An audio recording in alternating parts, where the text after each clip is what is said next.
Well, Joe, this is another typical application of where you'd have a threaded fitting. We have a rough-in here for a shower with a drop L in the wall.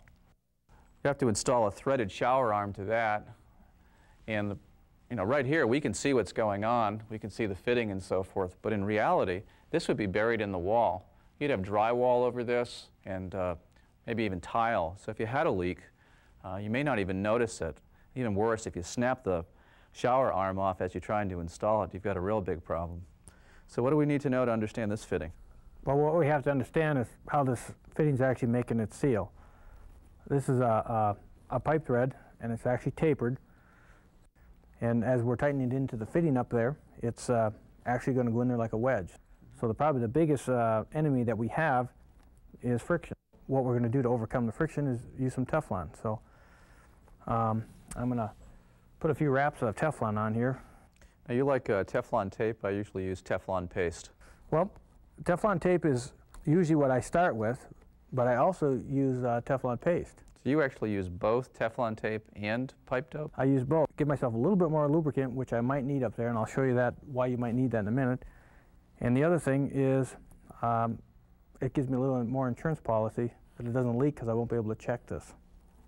Okay. So I'm just going to wrap this. 3 wraps would be adequate. And I got to be concerned that I'm putting it on in the right directions. That's what, clockwise off the end? Correct, because if I've got it on counterclockwise, as I thread this into the fitting, it's literally just going to take the Teflon right off it again. So I've got it so it's actually going to self-tighten onto the threads. I just want to make sure the end's clean. Okay. I'm going to use some Teflon paste. This is my little insurance policy and additional lubricant that I might need up at the top. So that's Teflon paste. It's important to use that type of pipe dope. Well, you want to use something that's going to aid in your lubricant and the sealing process. So I wouldn't want to use anything that's gritty. And this is a real high quality Teflon paste, so this works great. I'm going to set it into my fitting here. Now ultimately I want to get this down in the right orientation looking down, but I also want it tight. Now I've got it fairly tight right now by hand, and Is that tight enough? Well, it's kind of this. I would be afraid to leave it there. It just feels like it's a little bit loose to me. So what I'm going to do, I'm going to try to bring it around, and I don't want to damage this pipe. So I don't want to take my channel locks and just get on there because I'm going to leave big marks in there. So this is a little trick that I use just because it's handy. And what I'm going to do is I'm going to spin it around, and I have to go a full turn here.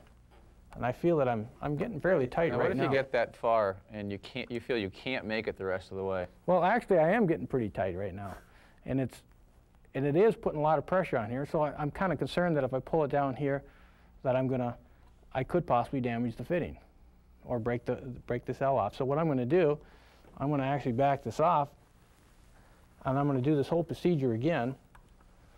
So you can't just back it off and leave it down? No, because if I back it off, I'm going to probably ultimately end up with a leak. So at this point, I'm going to choose to come back to this point, take everything off, clean it up again, start all over with the Teflon and the Teflon paste, and I'm going to come back in there again, and I'm going to try it one more time.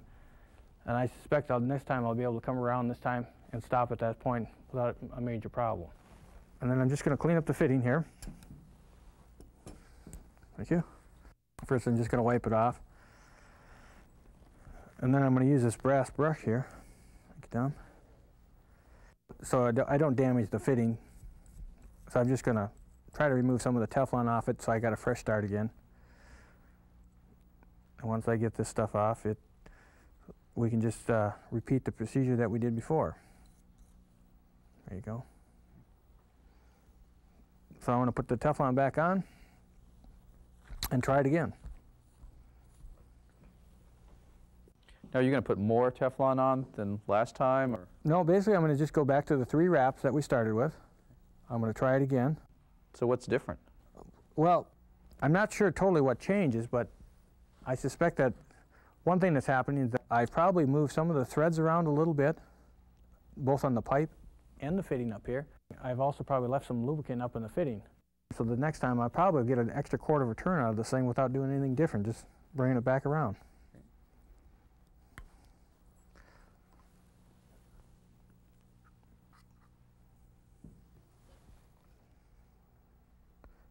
put the pipe dope on again, and we'll try it one more time.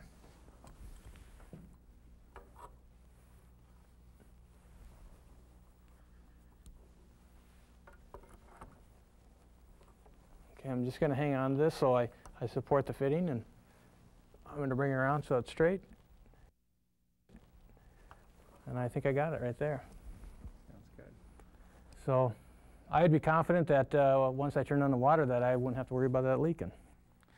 Well, another case where you might have an orientation fitting like this, where it's threads and the orientation matters, might be a temperature and pressure valve on a water heater, and the tub spout itself, if you have a tub. Absolutely, and you wouldn't want, any leaks there, and you might have the same problem come around. This is how you might get there. Well, this worked out really well, Joe. Where do we go from here? Well, the next thing we should do is maybe move into that laundry room and start that rough in, and I can show you some plumbing connections there.